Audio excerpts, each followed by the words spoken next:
Thank you so much. If that doesn't make your day, It what makes will? you feel good. Yeah, thanks Yeah. so much. But congrats on the film. Thank you. Congrats. It can't. First of all, your whole vibe is so cool. Yeah, I like that hat. Thank you. I know. I like all of it. Is this your new vibe right now? Well, it is because I directed a movie. Okay. And I said, this time, because my family is involved in this movie and my friends are involved, I said, I want to earmark this, remember it forever. Yeah. So I said, why don't I do an homage to classic directors? Yeah. And just wear a beret, wear glasses, and, you know, and it seemed to work. But briefly explain the story for everybody. It's semi-autobiographical. Yes, Yeah. it's basically a reflection of my childhood. And I wrote a novella 33 years ago, just for my family, just because I wanted to take all my memories and put them in one story. And my sister, Ellen, who's here today, when I was 8, she gave me a ticket for Christmas in a glove box. And that ticket I thought was a used ticket. It was like just the jacket for it. And I was so excited. I was elated. Yeah. And then she said, we're going on December 28th. And I went out of my body. I just couldn't. I went into a foam. And it was my first flight that I was taking, 8 years old. And from that moment on, every flight I took had these wonderful experiences. And I created this story about this trip across the country with an eclectic character. My mother, my sister, and their friends. It all turned into one character, and me as this little boy. We call him Jeff instead of John. Yeah. But all of it's true, like everything that happened, just in a different form. And so it's all the people that Jeff and his mother meet going from New York to Los Angeles. But just to explain the title, because I must. Yeah. Because we were a working class family, so we didn't have a lot of money. So if you wanted to fly and you looked in the airline schedules, you had to go to the back of the schedule, and the cheapest ticket was Propeller One-Way Night and Coach. So that gave you something you could save for, you see. So that's kind of the premise of the movie. Mother wants to go to LA to become a film actor, and but they don't have the money yet, so they were going to save to go across. They finally do, and it's all the people they meet going across the country. And it's also, this is a personal movie for him, and a lot of his friends and family helped with making it. Many of them are here with us today, including his sister Ellen. Also, his daughter Ella will be out here to chat with us a little later. So I feel like this is such a personal thing for you, and it is so much to your family that you had to have them be a part of it, right? There was no other option. And they're all professional actors, my family and my friends. So I was hiring pros. Yeah. You know, so it all fit beautifully. Yeah, and it makes it more special too. Absolutely. Yeah, because you've known those stories for so long, and people don't have to ask, what's this about? Like, you know what I'm saying? Like, people already know the characters. Absolutely. They already know the vibe. They heard all these stories. They knew all these stories, absolutely. Yeah, that nobody really gets as an actor coming in. You usually have to dive into someone's character, but to know that is pretty special. So wait, first of all, you look fabulous. You're just very cool. I saw you out there. I was like, she looks rock and roll. I hear that you're the one who actually really endorsed him to like make this a film, right? Well, the book was so lovely and so real, and I had lived a great deal of it with John. So when he came up with the idea of doing it and then was going to include the family, that's a legacy. Yeah. I mean, that's incredible. I do want to say one thing. That first round-trip ticket that I paid for, it was $25. Yeah. And we went from Newark to Philadelphia. 20 minutes each way. Yeah. And a hot dog in between. Yeah. And he was never the same. I will say this, he came out of the womb with a fascination for aviation that was remarkable. That's beautiful. That was a look at his new film, Propeller One-Way Night Coach. You can catch it on Apple TV starting Friday. So you want to take a moment, right, and thank people. There's a few people in particular that really helped this happen. Jason and Amy Berger, who are my partners, along with Mark, who's in the audience, painstakingly worked 1.5 years to make all the minutia of this film possible. Their company's called Kids at Play. Yeah. and they made every wish of mine come true. So Yeah. thank you guys. Oh, that's incredible. There's so many things I want to say. It's beautifully done. I love the music as its own character in the film, and it creates such a great vibe. The beautiful thing that I love about this film is it has a soundtrack that is an homage to cinema. It's an homage to soundtracks, and it's an homage to pop culture of the time. Yeah. And it's perfect. It takes you back. It really takes you back, right from the Stefan Grappelli violin that is in the credits, to Take 5, to Breakfast at Tiffany's, to Rhapsody in Blue. Yeah, Frank's in there. Yeah, Frank Sinatra, Tony Bennett, Jobim, you know, all these great musicians, and they're masterpieces. Yeah. But there's nothing when a beautiful image with a beautiful piece of music comes together, it elevates you. I mean, imagine The Godfather without the score. Yeah. And we had a cinematographer that just kicked it out of the world. I mean, he's in the audience too. Paul, there he is. Hi, everyone's here. I love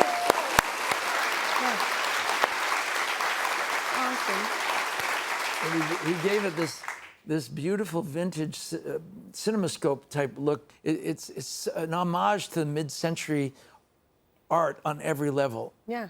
And it's very different than what we have today. Everything was quite beautiful. And my sister, Margaret, who's also here, she did, there she is. She did, her career in Chicago was doing voiceovers of every product you ever imagine, and on-screen commercials, but she has this beautiful voice. Kind of like you're talking about at the airport when you hear the voice come over. Yes, so when the child and the mother enter the airport, in the old days there's announcements, and they were beautifully voiced, they were articulate and clear, and I said, Margaret, you have to do the voiceover of the announcement at the airport, because it was along the lines of, United Airlines Flight 393, now boarding at the West Arcade, all aboard please. Yeah. Or it'd be Transworld Airlines Flight, and no one does it better than Margaret, so she painstakingly went through probably 50 versions of it, and I was going, nope, that was almost it.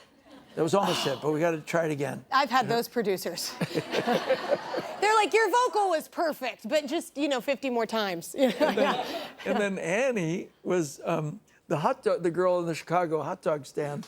Yeah. You're welcome, you're welcome. But Annie's claim to fame was in Saturday Night Fever when I go to get the double piece of pizza. She was the one who says, Tony, 2 or 3. And I grab the pizza as I walk down the street. That's. You're always associated with food. And while I'm at it, Sam, they're all professional actors, but I thought, who can play the crazy man on the plane that gets psychotic when there's too much turbulence? I said, oh, brother Sam. I love that you're like, I know. He's like, that kind of compliment. Joey, my brother Joey, who watched me grow up being obsessed with airplanes. And where's Joey? Is Joey not here today? I thought he was here. But anyway, Joey's great. We're going to insert him like a cardboard. Yeah.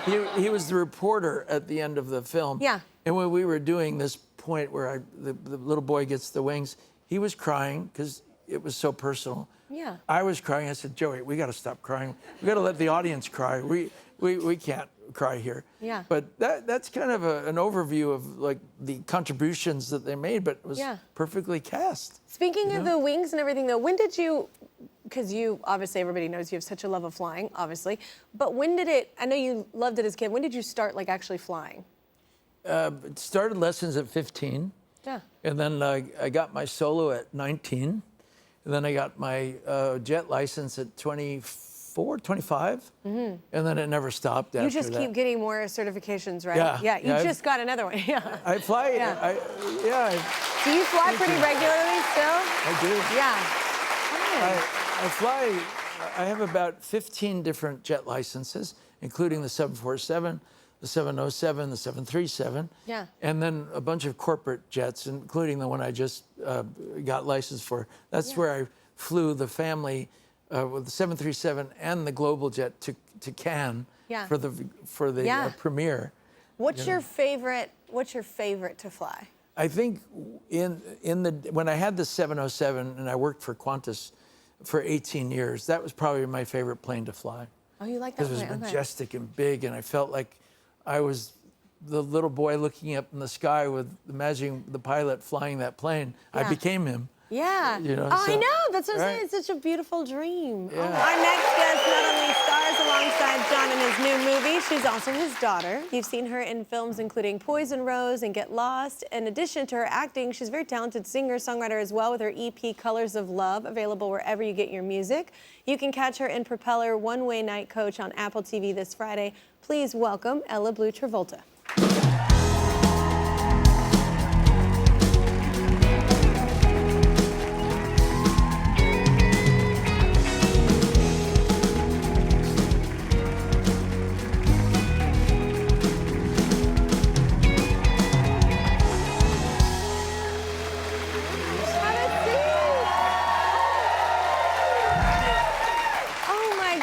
This is pretty cool. You're getting to do a job you love, but also do it with people you love. Oh my gosh, it's the best thing in the world. This isn't the first time y'all worked together, though.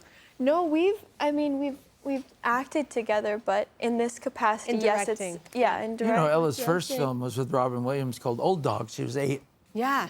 No, acting forever. But I just meant with this y'all, is- this is the first time you've directed her, right? Yes. Yes. Yeah. But it's very natural, I think, to us because we collaborate on so much in life. Like he's my personal stylist, I feel like, all the time, and just he included me in so much in every aspect of the film. So I felt very lucky for that. We went to the TWA terminal before we started filming, and we filmed all of that beginning of the movie on an iPhone, and I stood in for each of the characters, and he sort of directed it all. So it was really just incredible. Oh, that's fun. What a cool thing to be able to do just in life from the ground up with a movie, but also with someone that you love so much and loves you. Just fun to play as well. But Ella has Definitely. extraordinary taste, and she's so discerning.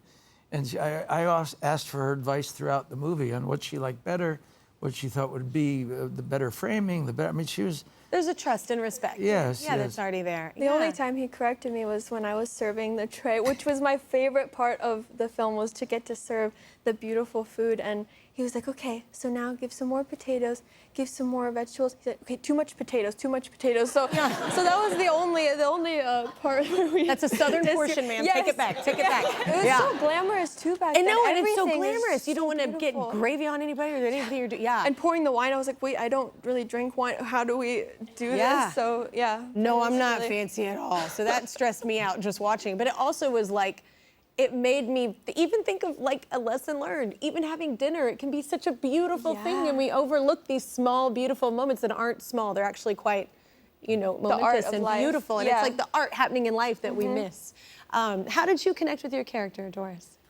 Well, I've grown up with all of these stories, and each character is sort of based on a real character or a composite character. So I think Doris was loosely based on just your sister's friends who he kind of had crushes on or grew up just admiring. Yeah. And then also just the amazing stewardesses of the day. I would look up clips and videos of how they would serve and how they would talk to people and the etiquette of all of that. So Yeah. that was really interesting. It was a very so important profession in incredible. the day. Yeah. Yeah. You know, as pilots were. Yeah. You know, now it's been diluted a bit because of just time, but in the day, you know, they were really the stars of the sky. Yeah. The stewardesses and the pilots. You know? Yeah. Yeah. What did you discover? I mean, this is your daughter, but also you're working with an actor as well. What did you discover about her while doing this? Well, the thing is, everything I already knew, because I've watched Ella do auditions for movies and TV shows, and I know the depth of Ella's talent. She's stunning as a talent. So it was my job. I said, okay, in this film, I want this to be Audrey Hepburn is born. Grace Kelly is born. It's an old school movie star. Yeah. And so it was really exciting to set Ella up in this presentational way that I was very familiar with growing up, because the stars of my generation were different than the stars did. There's this other level of glamour. Yeah. And I said, I want Ella to have that. So you could see, you saw a taste of it in that clip. You're also a musician. I said that right when you were coming out. I've been talking to your dad about it too. I didn't realize. I thought you were an actress, and I'd never heard music. So I've been listening to you. When did you fall in love with music? You have such a beautiful, intimate tone. I was talking to your dad about your tone. It's so beautiful. When did you start falling in love with music? That means so much coming from you. Thank you so much. Yeah. I think I've always, all of my family members are incredible singers and dancers, and I grew up surrounded by that and putting on sort of like stage shows at Christmas time and just performing, dancing on the table, and like that was just kind of a part of life. So what a fun, beautiful life, yeah. Yeah, definitely. So I think once I got a bit older, then I was just recording little bits of songs or ideas of songs that I was thinking of in my head on voice notes. And then I think it was during COVID, I showed my dad some of them, and he's like, you should try like record them as little demos. And then it kind of just went, grew from there. It's really cool. You should do it more. Yeah, I was I was listening to your EP this morning. I was like, this is very cool. Yeah. Oh my gosh, thank you so much. I think I always get excited when someone's a storyteller that forces you to listen. Oh, that's amazing. Yeah. Thank you. Yeah, I think, and also just honesty and in writing and of exactly what you're going through, because someone's gonna hopefully relate to it. I'm sure we all go through very similar things. I know this is horrible to say, but we're not that special. Like, you know, we're all going through, you know what I'm saying? We all go through grief, we all go through sadness, we all go through elation, we all go through, you know, similar emotions, just in different circumstances, but yeah. 100%. Yeah. I agree with that. So at Cannes, they played a montage. Let's talk about this, of your career. What's it, do you get awkward in those situations, or do you get nostalgic and kind of sentimental? It's a mix of all mixed that, bag. you know. But the award was a surprise, truly a surprise, and I think because it was the favorite film of the president of the festivals, and it was a great moment because in many ways it's the most important award you can get in cinema. Yeah. And so receiving it was just like the airline ticket. I was happy with the cover, the used airline. I didn't need to really go on the trip, so I was just happy to have the movie at Cannes getting the top award. I was truly stunned, just like I was when Ellen gave me the ticket. Yeah. So, you know, I really didn't have words. You know, it wasn't even a cliche. It was, now I know what it feels like not to know how to speak. And if you knew me as a child, I knew how to speak. Yeah. So I hear that you actually, not just for Grease, but for Pulp Fiction, you choreographed little bits of pieces in there, right? Yeah. Yeah, I love that. I also heard that you had to did you actually convince Olivia to do Grease? Yes. That's crazy to me. Well, what was that in pitch the day, like? Yeah. You know, everybody was in love with Olivia before the movie. She was like the biggest recording star in the world, and just gorgeous and lovely. And I had a serious crush on her. Yeah. And having done the Broadway show and the road company, not in the lead part, in the supporting part, I always fantasize, if this is ever a movie, that girl should play Sandy. She's perfect for Sandy. Yeah. And then, like all my life has been these dreams that come true, suddenly I get offered the movie, and they're suggesting a lot of people, and I said, no, there's only one person, Olivia Newton-John. She doesn't do it, we shouldn't do it. It's oh my God, I love it. She's got to do it. And then she didn't want to do it at first because she was scared to be on screen. But we did a screen test, and she said, well, if she liked herself in the screen test, she would do the movie. Yeah. So we did it, and I made sure she liked herself. Job. I've got this job to do. Yeah, and I'm so thankful she did. I can't even imagine it with anybody else. Yeah. You know, it's so iconic. I just think it's brave too to come in and be like, here's the choreography I'm gonna do for this. That's a really cool thing too. I don't think a lot of directors allow you the leeway to do that most times. Pat Bird, she did the Broadway show and the road company as well, but she allowed us to contribute, you know? Yeah. And a good choreographer does do that, just like a good director. You have to allow contribution. It's a collaborative business. Yeah, which kind of ties us back to this film. Like, it was a collaboration once again. And you're 100%. Taking everybody on the ride with you because they're a part of it. Correct. Yeah.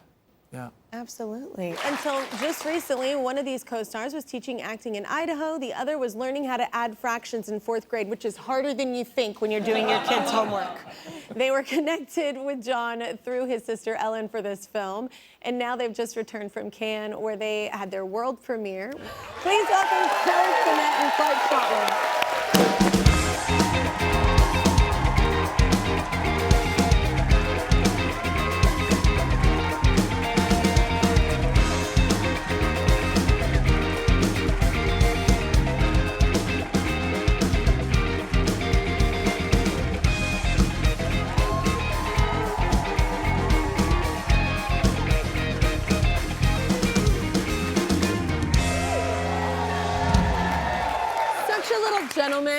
for us to sit down. Oh my gosh. So I'm gonna start with you, Kelly. So you spent decades teaching. You're kind of ready to retire. How'd this come about? Oh my gosh. Well, I have had the privilege of being Ellen's friend for almost 30 years. Yeah. And we've done theater together, so it's been such a meaningful creative relationship, but also a friendship. And she produced a play called Bus Stop, which I believe John was in with her. And John saw me in that play and thankfully remembered me. No, honestly, her performance in Bus Stop was phenomenal. It had such gravity and such depth. And I went, oh, this girl is spectacular. If I ever do my little movie, she'd be great for the mother in this. And they sent a video of the two of them. I went, oh, it's done. Yeah. They're it. You know, I already knew Kelly was going to be it, but someone playing me, I had to be convinced that they got the feeling that I had as a child. Yeah, He did the it perfectly. wonder. Yeah. He did it perfectly. Because you're pretty young, so did you know really like who John Travolta, like the magnitude of that? Did you know him? I had an idea, but not a big idea. Yeah. So Well, you're young, you know, so I didn't know. So it's that's kind of great. Then you're not so intimidated, right? Yeah. Yeah. Yeah, my mom tried to put in perspective how big a deal he was by putting him in a relation to Daniel Radcliffe, who I was a big fan of at the time.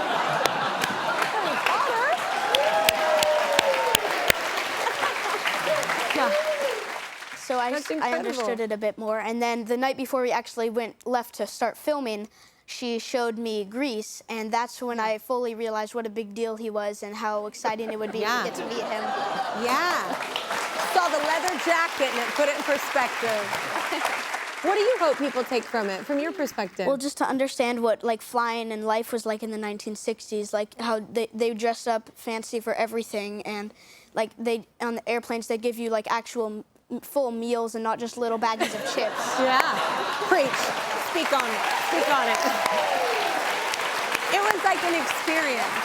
It was more of an experience. Yeah. And to like know like to what it was like without like phones and tablets at every moment, something that's not involving technology all the time. Being overstimulated all the time. And what do you hope people take from it? Well, like any good piece of art, it's up to you to what to take home. It should be interpretive, and this movie is that. Everyone will have a favorite moment, favorite part, but I'm hoping everyone will be transported to another time when life, as I viewed it, was art, and the resilience of a child. I want to rekindle in everybody, because, you know, a child can hear bad news and they feel bad, but they spring back and they survive and they get through it. And it's harder as you get older to be resilient, you know. In this movie, there's, you know, beautiful and lovely as it is, there's some pieces of dark news that are laced through it. And I like that to be a lesson too. It's like you must acknowledge truth of life. It's not all, you know, perfect, but also there's a moment where you must turn a road and go north, you know, to survive. Yeah. And children do it better than anybody, you know. Yeah. So I'm hoping you go home with whatever you want to go home with, but I want you to be transported to a life of vision, you know. Yeah. All right, everybody, give it up for the incredible cast, the incredible director of Propeller One-Way Night Coach. You can catch the new film starting this Friday only on Apple TV.